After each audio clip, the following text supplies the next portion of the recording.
On this episode of Rap Dads, I talk fatherhood with Bay Area rapper Clyde Carson.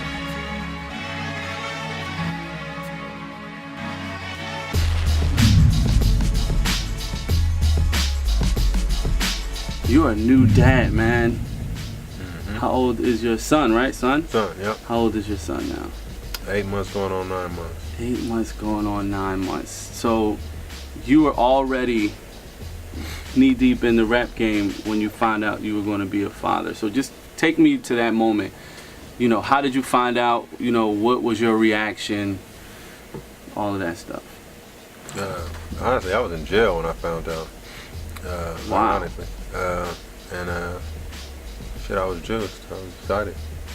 So when you were in, but you knew you were getting out soon? Yeah. So you knew he was going to be... Yeah. Okay, dope. Yeah. So I'm assuming that news kind of even made you, you know, all that more excited, looking forward to that day, if not already. I was talking to the dudes in my pod about it, almost like I talked it up. We were all talking about it and talking about their kids and just talking about kids in general. I forgot the conversation, and I remember getting a call and then seeing my partner in the line on the way back when we coming back from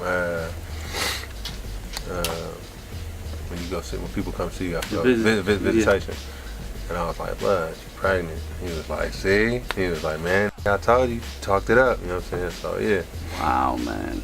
Mm-hmm. That's amazing. So were you home for the birth and all of that, or? Yeah, I was there for the birth. How was that like for you? Pretty cool. I thought it was. I was terrified. You was terrified? Terrified, man. I don't know. I be kind of up for the challenge, man. I'm game for things, so I was kind of more or less like I was like the doctor now. You know what I'm saying? I was kind of running. You know what I'm saying? Like really hella motivational and stuff. Word. Getting things going. Let's get him out. Come on, let's go. Right. Get this thing going. Push. Let's go. Let's get this shit going. Yeah. All right. So now you know he's 8+ months old now.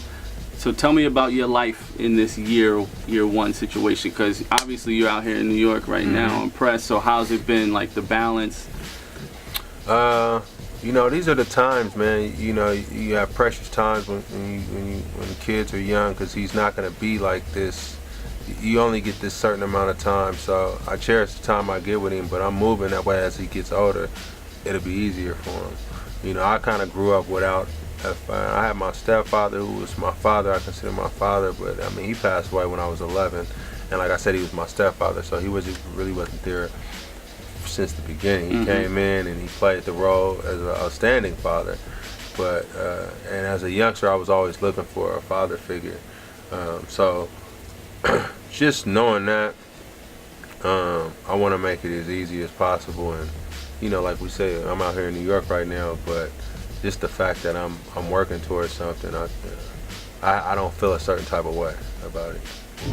I remember hearing about your story in terms of why you chose a vegan lifestyle. Mm-hmm.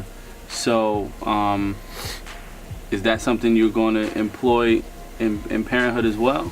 Yeah, it's only so much you could do, but yes, I've been really strong on the soy, on the sugar.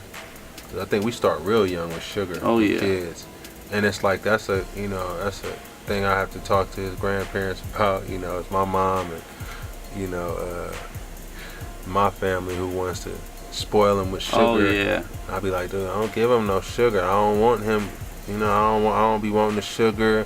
I don't be liking all the meat. I don't really do all the soy. He don't need no estrogen. He a boy. Like, you know what I'm saying? Like, right. That's a great point. With the soy. Yeah, so I try to always take but I'm extreme, so I can't go too extreme. Right.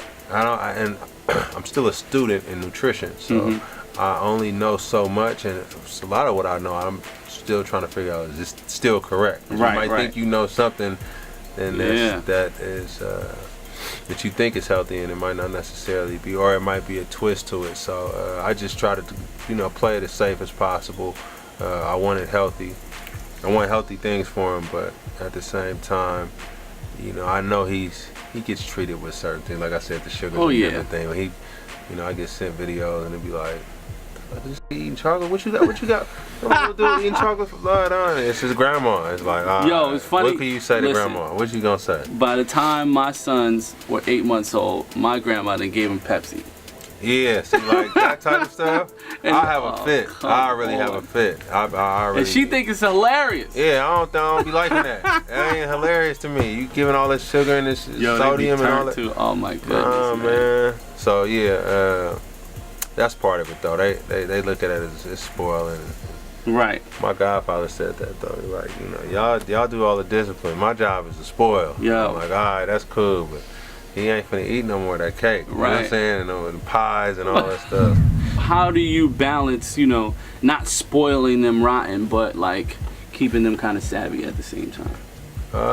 When he's so young, I would just have to say, I mean, like I have the mentality that, you know, you have to provide. I just have that provide mentality and that go out there and make it happen spirit. I think we both come from the I don't have it, you know, no one's helping me. Like I said, I had a stepfather in my life who I consider my father, but I basically was raised by my mother. I mean, I grew up living with people and stuff like that, so moving house to house, city to city. So I kind of, I don't see that for him, but that gave me the drive and the want to move like that. So he won't have those complications or those problems, but he'll see I still move like that. Right. Like I'm still gonna move. Like I ain't slowing down. If anything, I've sped up. You know. So you know, it's just like it's just real. It's like this is real. Like I don't have the luxury of taking my time with things. You know. Of course, you want to be smart with things. Right. But as far as just that hustler mentality, you have to get out there and see that. And I didn't have anybody to show me that. So I would assume, I don't know, but I would assume that by him seeing how his father works, and seeing it's for him and seeing the benefits that he receives off my hard work, that he will want to go out there and whatever he endures in or whatever he wants to do, will kind of carry that same torch. Thanks for watching this episode of Rap Dads. For more, check out raisingtrendsetters.com.